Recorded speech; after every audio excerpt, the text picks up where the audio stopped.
तना धली बेटा हार जाई जब हेताना रे छौरी तू बनता रे के तना धली बेटा हार जाई जब हेताना तू घोटो पीले मस्ती में जीले सुनता रे बुझी रे मजल छौरी मस्त जवानी में बुढ़ई तो लारो ना पूछी रे मजल छौरी मस्त जवानी में बुढ़ई तो लारो ना पूछी रे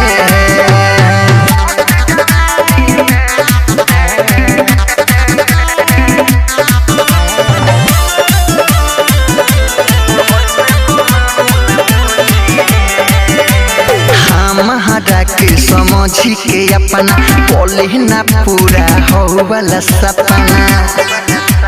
रे छौरी महारा के समझी के अपना बोले ना पूरा हो वाला सपना खेल हो खेल के है परले खेल के भरले ना गुची रे मजल छौरी मस्त जवानी में बुढ़ई तो लारो ना पूछी रे मजल छौरी मस्त जवानी में बुढ़ई तो लारो ना पूछी रे म्यूजिक बाय विकेश भोजपुरिया।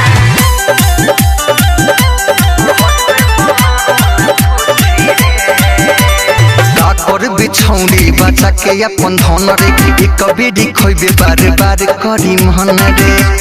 बुझल रे काकर बिछौरी बचा के अपन धन रे एक बीड़ी खोइबे बार बार करी मन रे राइटर सुरेश विकेश से राज की बन जोना पूजी रे मजल छौरी मस्त जवानी में बुढ़ई तो लारो ना पूछी रे मजल छौरी मस्त जवानी में बुढ़ई तो लारो ना पूछी रे। रवि डिजिटल रिकॉर्डिंग स्टूडियो गंगापी पर।